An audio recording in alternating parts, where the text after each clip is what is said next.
8509158230 है मेरा WhatsApp number है। इस पर अपना नाम लिख के भेज दे ताकि फ्यूचर में कोई इंपॉर्टेंट अपडेट्स और नोटिफिकेशन आए आपसे मिस ना हो और आपको डायरेक्टली व्हाट्सएप नंबर पे मिल जाए।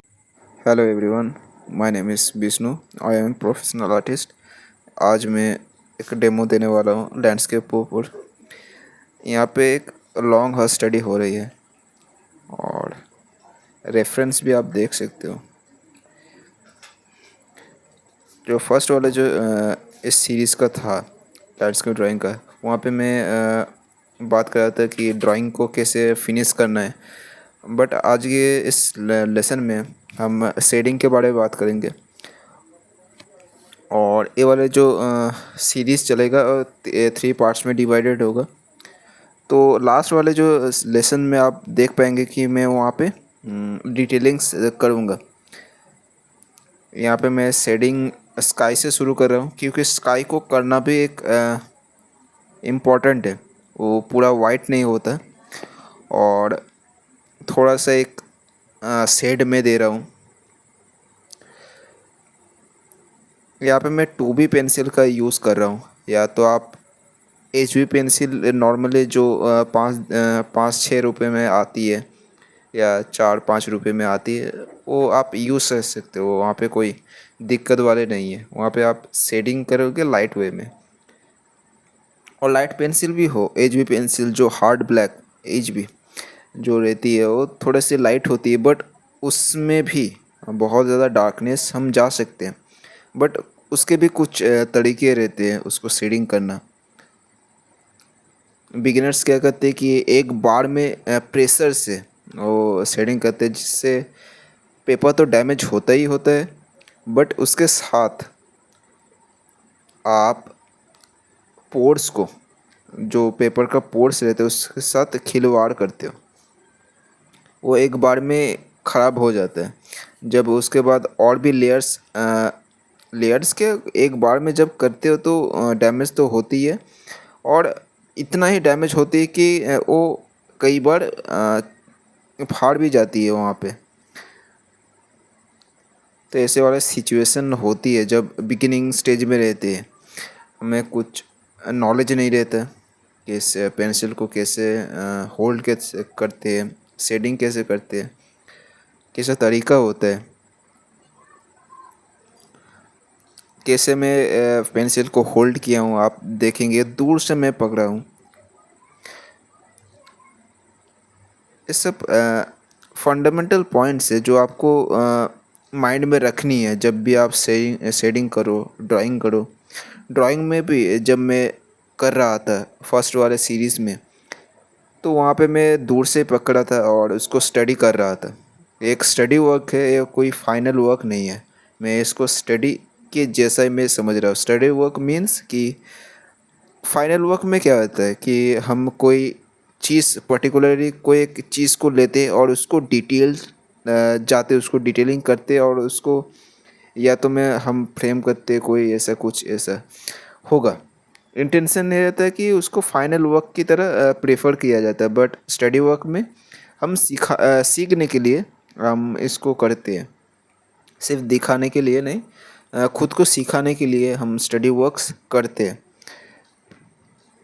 और बिगिनिंग स्टेज में जब जब हम बिगिनर्स रहते हैं तो वहाँ पे क्या होता है कि स्टडी वर्क्स का मीनिंग जल्दी से समझ नहीं आता, क्योंकि जो लोगों की तरफ से जो आती है कि अगर आप आर्टिस्ट बन रही हो या तो ड्राइंग कर रहे हो तो आपको रियलिस्टिक ड्राइंग करना है या तो हूबहू उसको एग्जैक्ट बनाना है। ऐसा कुछ आती है माइंड में या सुनने को मिलती है। बट एज एन आर्टिस्ट आपको समझना पड़ेगा कि पहले से कोई एजुकेट नहीं रहता है, कोई ऐसा परफेक्ट कोई नहीं रहता। सभी को सीखना रहता है। सीख के उसको समझ के ही आप बना सकते हो कोई आर्ट वर्क। नहीं, या आप जो भी अभी के टाइम में बना रहे हो वो कोई ना कोई तरीके से तो आप सीखे हो और उसके बाद ही आप बना सके हो। अगर मैं मेरी बात करूं तो मैं जो बचपन में बहुत ज़्यादा कार्टून्स में बनाता था, तो जब मैं बनाता था तो मैं अकेले नहीं बनाता। जब मैं पहले शुरू किया था ड्राइंग करना बचपन से, लगभग मैं क्लास 3 या 2 में जब पढ़ता था तो वहाँ पे बहुत सारा कार्टून्स ये सब बनाता था। बट उससे भी पहले मैं जब स्टार्ट किए करने का एक ये था, एक रुचि बनी थी, वो मेरे भैया से आई थी, क्योंकि वो भी ड्राइंग्स बचपन से भी करता था और उसको देख के इंस्पिरेशन फील होता था कि मैं भी ड्राइंग करूँगा। तो कोई ना कोई एक पर्सन होता है या तो कोई सीखता है, उस कोई ना कोई चीज़ से सीखता है, अकेले नहीं कोई सीखता। ये समझने वाली बात है।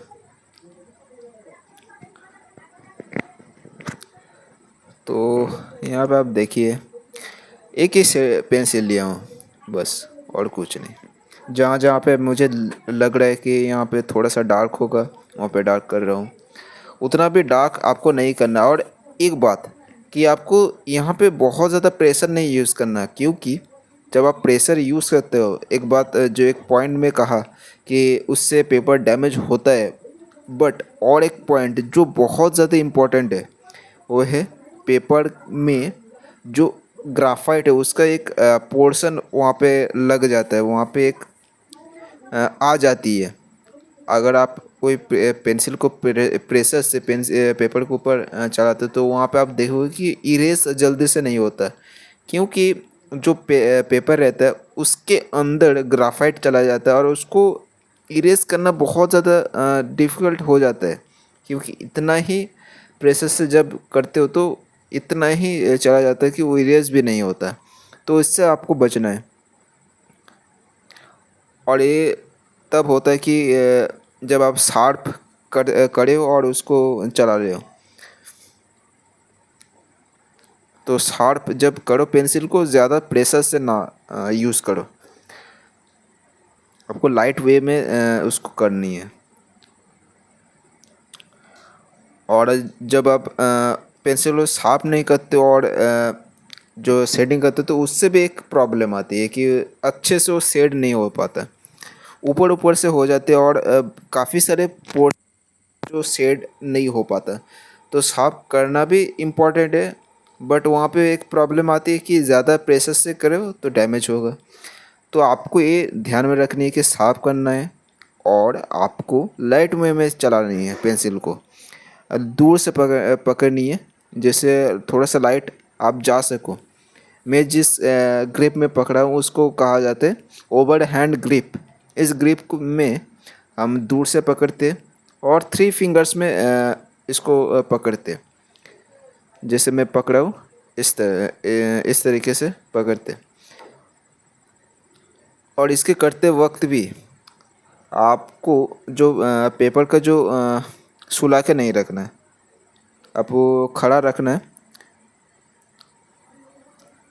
आपको वर्टिकल सेटअप में आपको इसको करनी है जब भी आप इस तरीके की पोजीशन में कर रहे हो। और मैं प्रेफर करता हूँ ज़्यादातर जो वर्टिकल सेटअप में ही मैं मेरा ईज़ल है तो वहाँ पे रख के मैं करता हूँ। पहले बहुत ज़्यादा करता था कि सुला के पेपर को सुला के रखता था, उसके बाद ड्राइंग करना शुरू कर देता था। बहुत एक टेंडेंसी आ जाती है कि इस तरह के स्टडी वर्क करना, क्योंकि यहाँ पे भी बहुत सारे फ़ायदे हैं।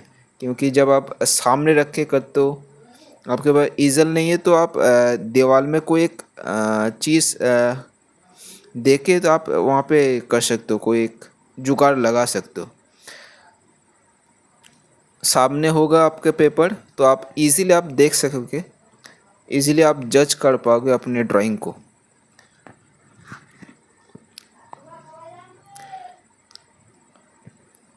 ये सिर्फ यहाँ पे मैं शेडिंग के बारे में बात कर रहा हूँ और इसको कर भी रहा हूँ, बट ऐसा मत समझिएगा कि शेडिंग हो रहा है तो काफ़ी है, मैं तो शेडिंग सीखूँगा, मैं ड्राइंग नहीं सीखूँगा। से ड्राइंग वे जैसे तैसे कर दूँगा और उस शेडिंग वाले पार्ट में घुस जाऊँगा, ऐसा कभी भी मत सोचना, ठीक है? क्योंकि ज़्यादातर देखा गया है कि drawing is the most important, ठीक है? Drawing is the most important part. मैं डिस्क्रिप्शन में भी लिख रखा हूँ कि बहुत ज़्यादा इम्पॉर्टेंट पार्ट है ड्राइंग। और ये सिर्फ मैं नहीं, बहुत सारे international artist, old master, master artist, बहुत सारे आर्टिस्ट एक कहेंगे कि ड्राइंग के ऊपर फोकस करो, ना कि कलर्स डिटेल्स के ऊपर। हमें सिर्फ एज एन आर्टिस्ट हमें सिर्फ खूबसूरती दिखना नहीं, कोई भी बदसूरत चीज़ को भी सिंपल बनाना, उसको उसको भी सुंदर बनाना, ये हमारा काम है, आर्टिस्ट का काम। ठीक है। जो यहाँ पे आप देखिए, ज़्यादातर और कुछ यहाँ पे नहीं है।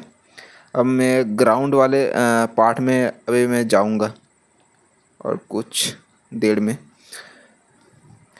तो यहाँ पे आप देखिए कि जो ट्रीज़ है उसकी तरफ मैं बढ़ रहा हूँ।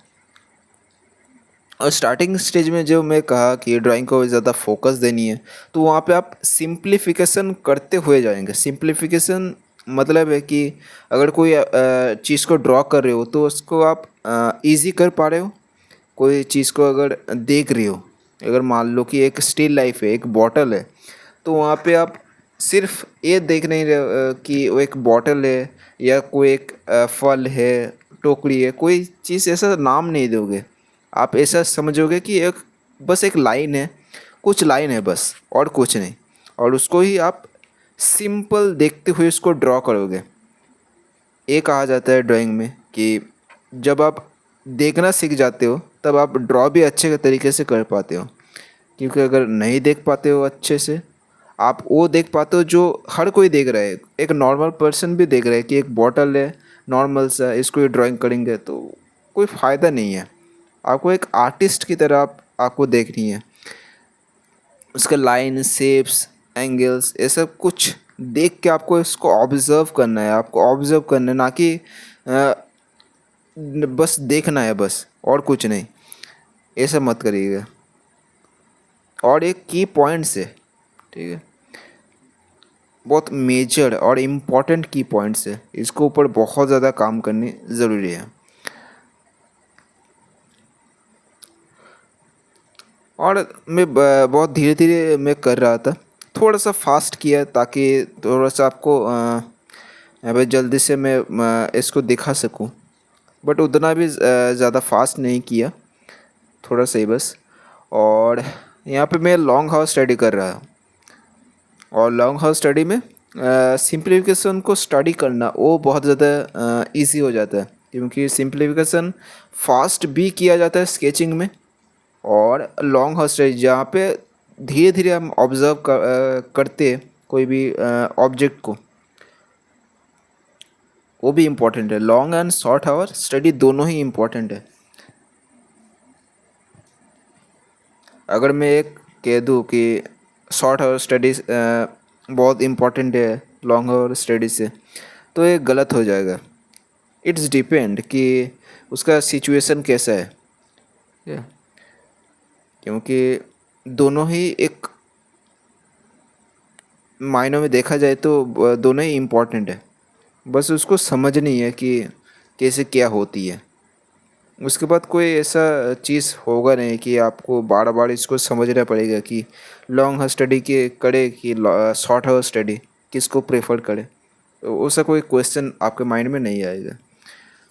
अगर मैं ऐसा समझ रहा हूँ कि थोड़ा सा मुझे मेरा प्रोपोर्शन बिगड़ रहा है, मेरा सिंप्लीफिकेशन के ऊपर ज़्यादा जोर नहीं दे रहा हूँ, तो वहाँ पे मतलब मैं लॉन्ग हाउस स्टडी करूँगा, जहाँ पे मैं थोड़ा सा टाइम ज़्यादा दूंगा, प्रोपोर्शन को ज़्यादा अच्छे से मैं चेक करूँगा। ना कि फास्ट वे में जो रहता है ना कि 2 मिनट में, 5 मिनट में, 6 मिनट में जल्दी से कंप्लीट करना, ये वाला माइंडसेट से भी आपको निकलनी है लॉन्ग हाउस स्टडी में।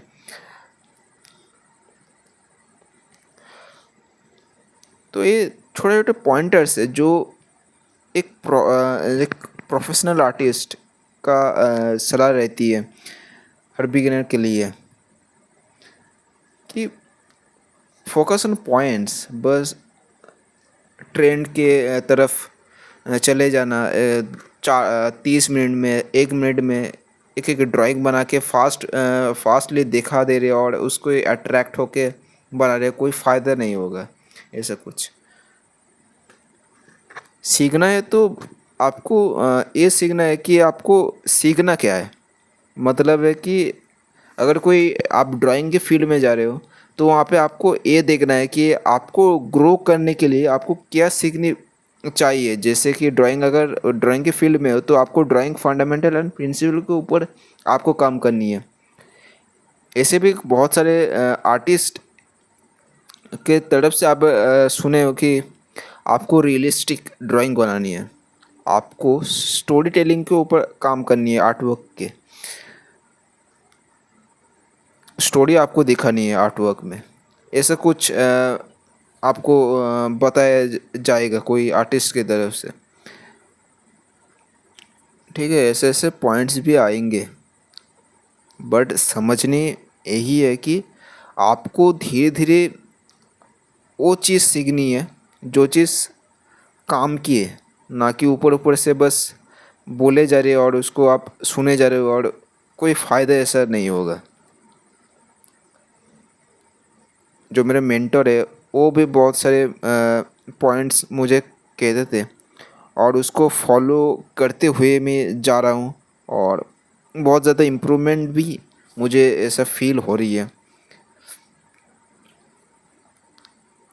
तो एक मेंटर का होना भी बहुत ज़्यादा इम्पोर्टेंट है।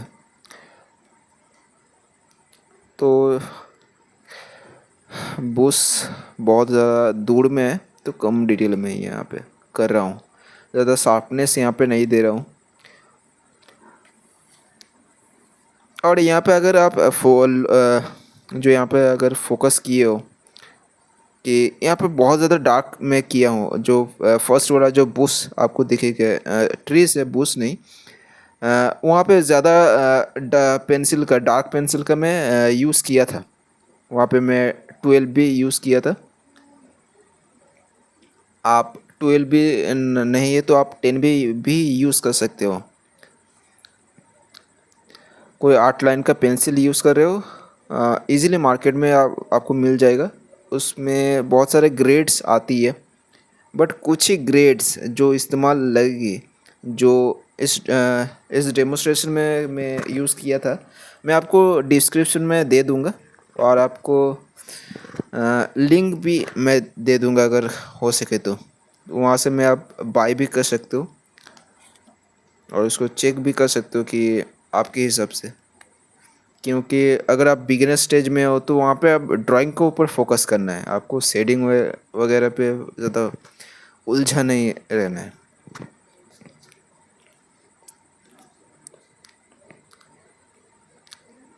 बस इतना ही है कि जब आप ड्राइंग स्टेज को थोड़ा सा समझ जाते हो तो धीरे धीरे आपको ये भी समझना पड़ेगा कि आपको थोड़ा सा अंडरस्टैंडिंग बढ़ाने के लिए थोड़ा सा आपको और भी चीज़ के ऊपर जाना पड़ेगा।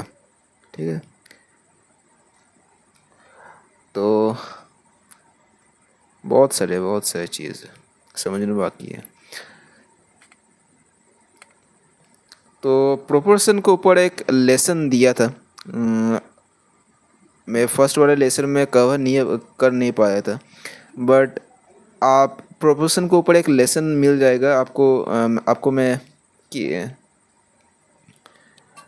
मेरे वीडियोस में सजेस्ट कर दूंगा, डिस्क्रिप्शन में आपको मिल जाएगा, जो वहाँ पे आप चेक कर सकते हो।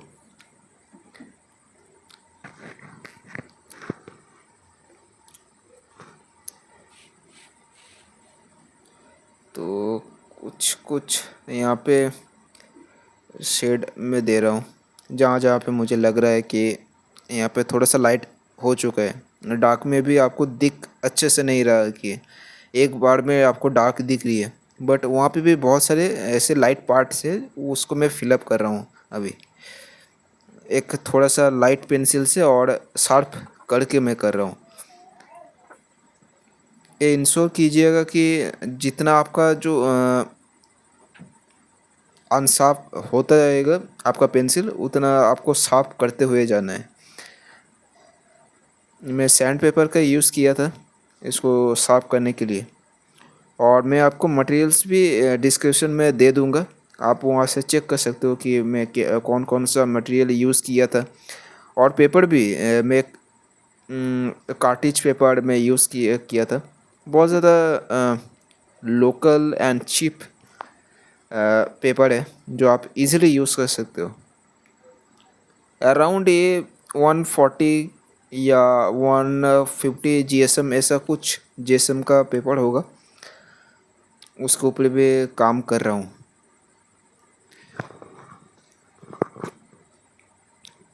और थोड़ा सा जीएसएम हाई होने पे भी बहुत ज़्यादा बेनिफिट्स रहती है, वो भी इम्पोर्टेंट है जीएसएम भी।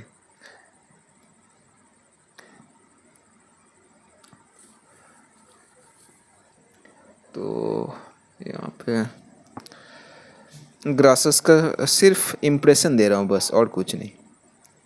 और ये नोटिस कर रहे हो कि धीरे धीरे मैं दूर की चीज़ को मैं ब्लर कर रहा हूँ। अब देखो कि जो पास्ट वाला जो ट्रीज़ है थोड़ा सा डार्क हुआ और शार्प हुआ, जो पत्ती का शेप जो होती है वो थोड़ा सा दिख रही है, ठीक है, ऊपर ऊपर से दिख रही है। बट दूर की जो ट्रीज आपको दिखेंगे या बुश दिखेंगे, थोड़ा सा ब्लड टाइप के, थोड़ा सा डिटेल्स आपको कम दिखेंगे, शार्पनेस ज़्यादा नहीं होगा, ठीक है। तो इसको कहा जाता है एटमॉस्फेरिक पर्सपेक्टिव। जब हम कोई बाहर जाते हैं तो वहाँ पर हमें दिखती है कि दूर की चीज़ ब्लूइश होती है। वो एटमॉस्फेयर का जो पार्टिकल्स है उसके वजह से होती है कि थोड़ा सा ब्लूइश हो जाती है, थोड़ा सा ब्लड टाइप का दिखता है, थोड़ा सा कंट्रास्ट कम हो जाता है। अगर कलर हुआ तो हम करें तो ऑयल पेंटिंग या तो वाटर कलर अगर करते तो वहाँ पे कलर्स में कंट्रास्ट कम दिखा सकते हैं दूर की चीज़ में। बट ड्राइंग के समय हम क्या कर सकते हैं कि वहाँ पे कम डिटेल्स देंगे, शार्पनेस कम होगा और बहुत ज़्यादा कम डिटेल्स होगा, थोड़ा सा ब्लड हम दिखाएंगे तो ऐसा फील आएगा कि ये दूर की चीज़ है। और साथ साथ आपको थोड़ा सा कम साइज में करना है, ठीक है, उसके एक थोड़ा सा छोटा करना है, ठीक है। जो ट्रीज़ है थोड़ा सा छोटा किया, एटमॉस्फेरिक पर्सपेक्टिव को यूज़ किया, अप्लाई किया, तो थोड़ा सा आपको डेप्थ, आपको इतना से आपको फील होगा कि वो दूर की चीज़ है।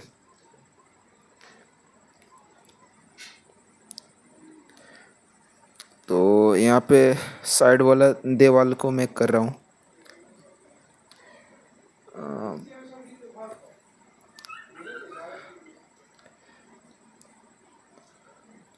अरे जो रेफरेंस फ़ोटो आप देख रहे हो ये भी एक सिचुएशन में गया था जहाँ पे मैं खुद एक फ़ोटो खींचा था। गांव में मेरा फ़ोटो है। ऐसे भी आप खुद से फ़ोटो खींच के आप इजीली ड्राइंग स्टडी कर सकते हो।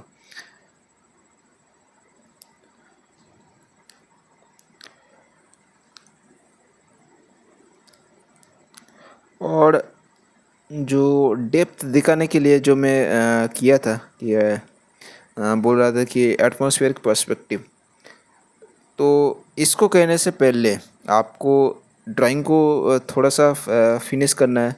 आपको ये नहीं ध्यान में रखना है कि एटमॉस्फेरिक पर्सपेक्टिव को जहाँ पे डेप्थ फील होती है, थोड़ा सा ऐसा फील होती है ना कि दूर दूर जा रहा है चीज़, ऐसा थोड़ा सा फैसिनेटिंग लगेगा। बट आपको ड्राइंग के ऊपर फोकस करना है और आपको की पॉइंट्स के ऊपर आपको ध्यान देनी है।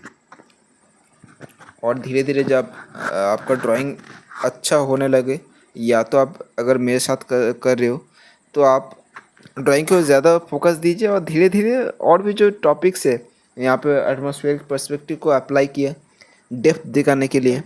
और इसके बाद मैं यहाँ पे एक पर्सपेक्टिव, ठीक है, पर्सपेक्टिव एक चीज़ है, प्रिंसिपल है, और उसको ही मैं इसको ऊपर अप्लाई किया हूँ। अप्लाई किया यहाँ पे मैं देख के ही किया था, क्योंकि ये जो आपको देखेंगे घर, एक 2 पॉइंट पर्सपेक्टिव है। टू पॉइंट पर्सपेक्टिव ये क्या चीज़ है? पर्सपेक्टिव, टू पॉइंट पर्सपेक्टिव मतलब है कि अगर आप इस घर को आप देखोगे, सिंपल अगर देखो तो यहाँ पे देखो दूर जा रहे हैं, ठीक है। जो गेट वाला जो साइड आपको दीवार दिखेगी वो धीरे धीरे थोड़ा सा नैरो होता दिखेगा, ठीक है। जो जो फ्रंट वाला जो गेट है वहाँ पर आप देखेंगे एक तरफ छोटा है और एक तरफ बड़ा है। इसका मतलब है कि वो धीरे धीरे वो छोटा होता जाएगा जितना ज़्यादा अगर आप उसके पास एक घर होगा इसी की तरह तो और थोड़ा छोटा होगा और उसके बाद और एक अगर घर है तो उस वैसे ही वो छोटा छोटा होता रहेगा। इसको ही कहा जाता है कि पर्सपेक्टिव, कि सामने की चीज़ बड़ा दिख रही है और दूर की चीज़ वो छोटी दिख रही है। तो जो पास की चीज़ हमें बड़ी दिखती है। अगर आप एग्जांपल दो तो अगर आप देखोगे कि अगर आप बाहर निकलते हो, बाहर जाके आप ज़्यादा ऑब्जर्व कर पाओगे। बाहर अगर निकलते हो तो कोई अगर ट्री है सामने, तो सामने वाला ट्री थोड़ा सा बड़ा दिखेगा, ठीक है, कंपैरेटिवली थोड़ा सा बड़ा दिखेगा। बट अगर दूर की ट्रीज देखते हो तो धीरे धीरे क्या लगेगा कि वो छोटा होता जा रहा है। बट अगर आप उसके पास जाते हो तो उतना नॉर्मल साइज़ का रहता है, ठीक है, उसी के साइज का रहता है, नॉर्मल साइज़ का रहता है। बट जब धीरे धीरे दूर में जाता है तो वो छोटा होता रहता है, ठीक है। इसको ही कहा जाता है पर्सपेक्टिव। और यहाँ पे और एक इस टॉपिक में और एक है कि टू पॉइंट पर्सपेक्टिव। यहाँ पे दोनों साइड ही छोटे होते जा रहे हैं। एक तरफ गेट का साइड होगा, वहाँ पे एक तरफ जाके मिल जा रहा है। वो जो ग्राउंड आपको देखेंगे, या देखेंगे एक लाइन है, बस एक लाइन है आपको स्क्रीन में दिख रही है रेफरेंस फोटो में, बस एक लाइन है बस और कुछ नहीं। तो यहाँ पे आपको देखेंगे कि इसको कहा जाता है हॉराइजन लाइन, इसको कहा जाता है, नोट कीजिएगा, इसको कहा जाता है हॉराइजन लाइन। इस हॉराइजन लाइन में आपको पर्सपेक्टिव यहाँ पे जो फोकल पॉइंट आपको देनी है, ठीक है, या वैनिशिंग पॉइंट भी आप कह सकते हो, ठीक है। वैनिशिंग पॉइंट भी कहते हैं, सॉरी, यहाँ पे वैनिशिंग पॉइंट कहते हैं। यहाँ पे क्या होता है कि वो वैनिश होती है, कोई भी ऑब्जेक्ट उस पॉइंट में वैनिश हो जाती है, उतना ज़्यादा क्लियर नहीं रहता है और उतना ज़्यादा छोटा हो जाता है, ठीक है, एक पॉइंट के जैसा। और थोड़ा सा आपको अनक्लियर लगेगा कि क्या बोले जा रहा है, छोटा होगा, वैनिशिंग पॉइंट है, क्या हॉराइजन लाइन है, ऐसा कुछ लगेगा। तो इसके ऊपर मैं पर्सपेक्टिव ऊपर लेसन में दूंगा, वहाँ पे एक प्लेलिस्ट आएगा पर्सपेक्टिव के ऊपर। अगर आप चाहते हो इसके ऊपर लेसन आए, प्लेलिस्ट आए, तो आप कमेंट में आप पी लिखिएगा, ताकि इसके ऊपर मैं जल्द ही पर्सपेक्टिव के ऊपर लेसन्स ला पाऊँ।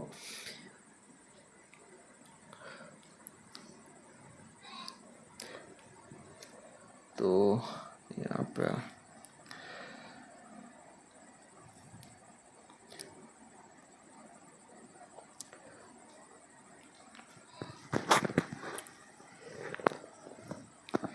और ये जो साइड वाला दीवार में कर रहा हूँ,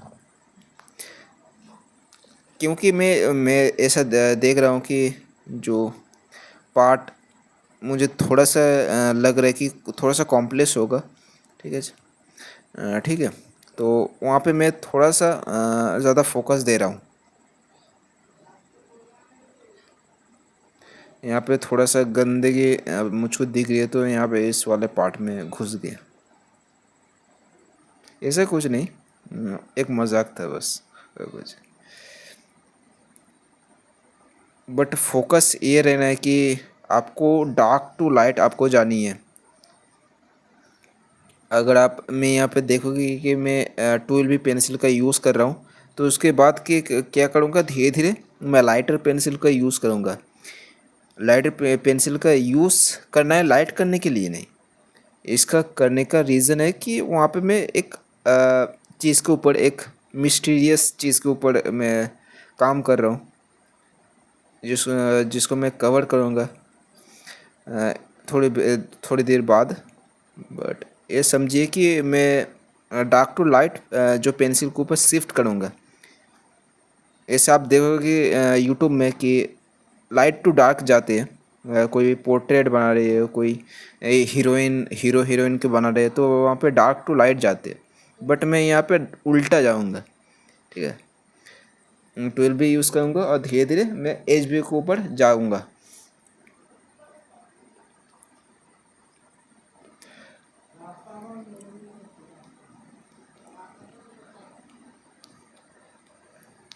और थोड़ा सा आपको कंफ्यूजन अगर फील हो रही है तो मेरे जो एक लेसन है वैल्यू स्केल के ऊपर आप देख सकते हो। वहाँ पे मैं थोड़ा सा क्लियर किया हूँ ये वाला जो शेडिंग है, और शेडिंग के ऊपर भी लेसन्स मिल जाएंगे, वहाँ पे आप देख सकते हो। बट इम्पोर्टेंट मैं कहूँगा कि आप वैल्यू स्केल ऊपर आप काम करो।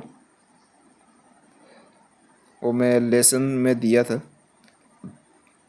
आप उसको देख सकते हैं कैसे हम शेडिंग करते हैं, कैसे हमारा माइंड सेट रहता है, किन किन चीज़ों के ऊपर हमें फोकस करना चाहिए।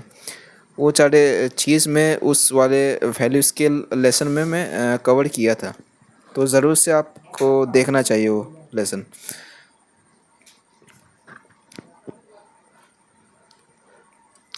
तो ज़्यादा कुछ और नहीं है, बस थोड़ा थोड़ा मैं इसको ऊपर दे रहा हूँ, शेडिंग कर रहा हूँ। मेरे साथ कर रहे हो तो आप कमेंट में आए लिखिएगा, ताकि मुझे थोड़ा सा समझ में आए कि इतने देर तक कौन कर रहा है।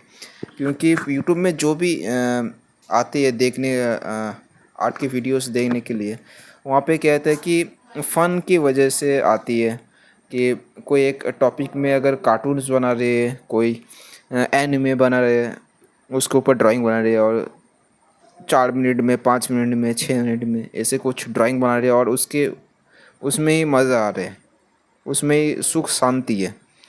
बट अगर आपको अंडरस्टैंड करना है, आर्ट को समझना है, तो वहाँ पे आपको सिर्फ ऊपर ऊपर से समझने है कि फ़न करना नहीं करना है कि कोई एक लिया ऑब्जेक्ट सब्जेक्ट लिया और उसके ऊपर काम करे जा रहे हो, उसके ऊपर ड्राइंग करे जा रहे हो। थोड़ा सा अंडरस्टैंड के ऊपर भी समय दो, जिससे आपका ड्राइंग इम्प्रूव हो जाए। तो आप जी चाहे आप कोई भी चीज़ के ऊपर ड्राइंग कर सकते हो, आपको कोई रोकेगा नहीं। और और जब ऐसे समझते हो ना फंडामेंटल पॉइंट से, तब आपको जो सुनाने वाले कम हो जाते हैं, ठीक है। आप सुनते ही नहीं हो, बट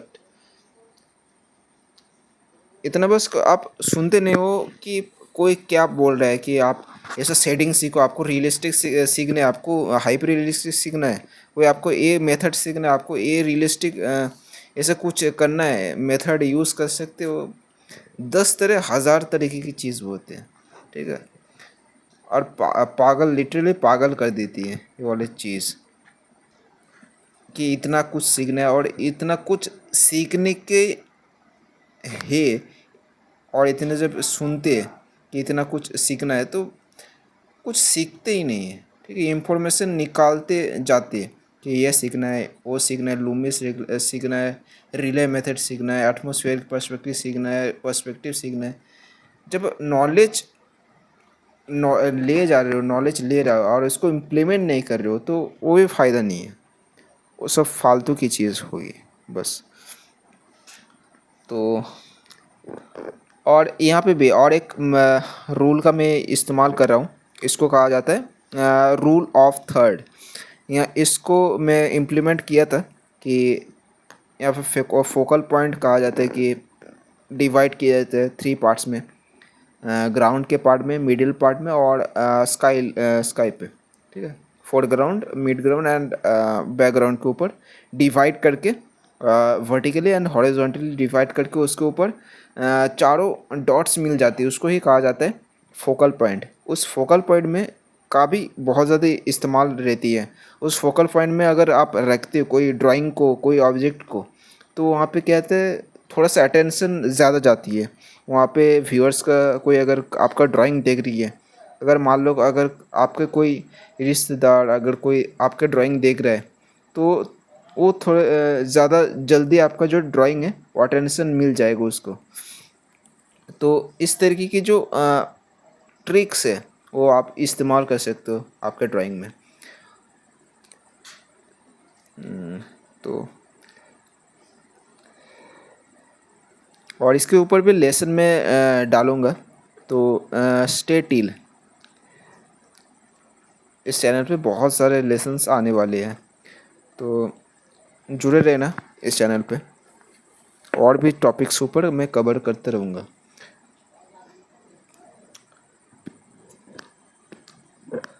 तो यहाँ पे मेरा जो ओन फ़ोटो क्लिक्स मैं किया था, मेरे गांव में ही था, तो मैं किया था इसको फ़ोटो, वहाँ पे जाके शूट किया था। बहुत मज़ा भी आते हैं वहाँ पे। धीरे धीरे वहाँ पे स्टडी करना, मैं वहाँ पे थंबनेल स्केच भी कर रहा था, तो वहाँ पे थोड़ा सा स्टडी करने के बाद फ़ोटो क्लिक किया, थोड़ा सा देखा भी कि कैसा नज़ारा है। नेचर में जब गुज़रते हैं, जब हम जाते हैं, तो आपको बहुत सारी चीज़ समझ में आती है।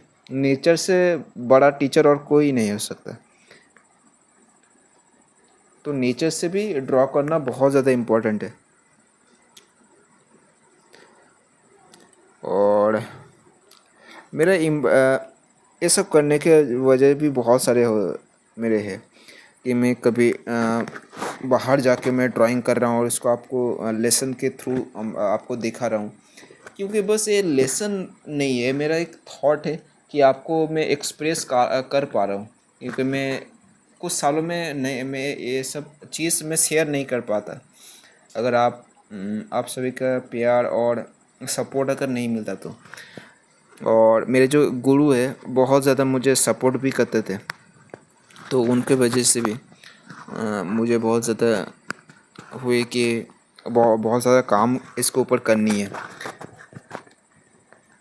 मेरा विज़न यही है कि इसके ऊपर मैं इंडिविजुअल्स को, जो भी आर्ट की तरफ आ रही है, उसके ऊपर एजुकेट करना, उसके ऊपर अवेयर करना कि बहुत सारी चीज़ सीखनी बाकी है। बहुत सारी अपॉर्चुनिटी आती है, बट उसके लिए आपको उसके काबिल बनना पड़ेगा, यही चीज़ है बस। बट अगर आपको मतलब कि आपको आपको नहीं मालूम है कि उसके ऊपर क्या क्या चीज़ होती और होनी बाकी है, तो आप कभी भी उसके ऊपर सीरियस नहीं हो सकते हैं। क्योंकि अगर कोई एक टीचर आपके पास है, कोई मेंटर आपके पास है, तो एक इंस्पिरेशन बन के रहता है। और मेंटर भी आपको आज के समय में रेयर हो चुकी है, ठीक है। बस मेंटर के ऐसा कुछ नहीं है, नाम नहीं लूँगा, बट बहुत सारे ऐसे टीचर्स भी रहते हैं, बहुत से आर्टिस्ट भी रहते हैं कि गलत ही डायरेक्शन में फेल देते हैं कोई बिगिनर्स को। ये भी एक चीज़ रहती है। बट समझने वाली बात है कि आपको भी थोड़ा सा समझदार होना पड़ेगा कि और की बातों में उलझा नहीं जाना है। कोई कोई कोई भी चीज़ बोल रहा है और आप समझ जा रहे हो, उसको मानते रह रहे हो, ऐसा भी नहीं करना है। और यहाँ पे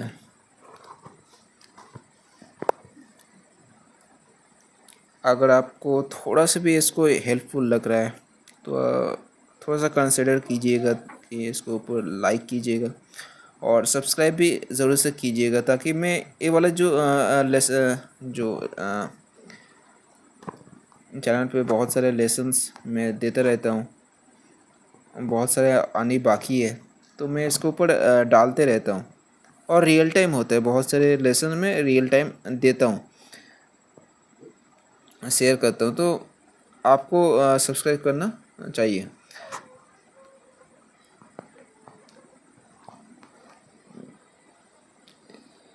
पे और कुछ कुछ चीज़ें मैं यहाँ पे देखूँगा और इसको मैं फिनिश करूँगा इतना तक ही। और इसके बाद में हम अगले पार्ट में हम डिटेल्स पे जाएंगे थोड़ा सा, बट जाएंगे। उसके बाद डिटेल्स पे हम अच्छे तरीके से हम काम करेंगे। और रेफरेंस फ़ोटो आप खुद से निकाल सकते हो या तो कोई इंस्पिरेशन ले सकते हो ऑनलाइन, पिंटरेस्ट पे, गूगल में बहुत सारे और भी रिसोर्सेस है, वहाँ पे ले सकते हो। बट अगर आपको मेरे कुछ रेफरेंस चाहिए जो मैं खुद से मैं स्टडी करता था और अभी भी करता हूँ, तो आप इस नंबर पे जो आपको डिस्क्रिप्शन में अगर दिखेगी वहाँ पे मैं मेंशन कर दूँगा, वहाँ पे आप RP लिख के लिखेंगे कमेंट में, तो आपको मैं जो रेफरेंस है आपको दे दूँगा। उस नंबर पे आपको व्हाट्सएप नंबर पे, वो व्हाट्सएप नंबर है तो उसके ऊपर आप RP मतलब रेफरेंस फ़ोटो ऐसे कुछ लिख देंगे तो मैं भेज दूँगा आपको। और इसके भी बहुत ज़्यादा रीज़न है, क्योंकि रेफरेंस फ़ोटो भी चूज़ करना थोड़ा सा हार्ड रहता है। ऐसा होता है कि थोड़ा सा जो बिगिनर्स रहती है थोड़ा सा फैसिनेटिंग की तरफ जाती है, थोड़ा सा खूबसूरती जहाँ पे दिख रही है वहाँ पे वो वाले जो फ़ोटोज़ रेफरेंस उठा लेते हैं। वहाँ पे ये नहीं देखते कि हम स्टडी करने के लिए कैसा रेफरेंस में चूज़ कर सकता हूँ। वहाँ पे वो ये भूल जाता है कि मुझको ड्राइंग भी करना है, बस ऊपर ऊपर से सुंदर दिखेगा ऐसा कुछ नहीं करना है। नॉर्मल व्यूअर नहीं है कि हम उसको देखेंगे उसको करने लग जाएंगे, ऐसा नहीं। उसको समझना पड़ेगा, जो मैं पहले बोला था कि आपको आपको सिर्फ आम इंसान की तरफ देखना नहीं है। हमारा आर्टिस्ट का काम है कि उसको अंडरस्टैंड करना, उसको ऑब्ज़र्व करना एक आर्टिस्ट की तरह, वो है आर्टिस्ट का काम। तो और कुछ कुछ चीज़ें देखेंगे और इसको फिनिश करेंगे। तो यहाँ पे छोटी छोटी चीज़ यहाँ पे देखूँगा और इसको मैं फिनिश करूँगा। और कैसे लगे इस वीडियो में आप बताइएगा कमेंट सेक्शन में। आपके आपके थॉट्स, आपके विचार आप लिखिएगा, क्योंकि जब आप लिखोगे ना तो आपका नॉलेज गेन होता है। वो नहीं होता है ऐसा, ऐसा भी नहीं होता है कि आपका टाइम वेस्ट हो रहा है। बस 4-5 सेकेंड का टाइम लगेगा या 5-6 सेकेंड का टाइम लेगा, जहाँ पे आप एक छोटा सा कमेंट कर देंगे कि आपका कैसा फीलिंग हुई, वैसा कुछ अगर लिखते हैं तो थोड़ा सा मुझको भी मोटिवेशन मिलती है कि ऐसे इस तरीके की long demonstration, real time demonstration लाने के लिए थोड़ा सा मुझे लगेगा, अच्छा लगेगा।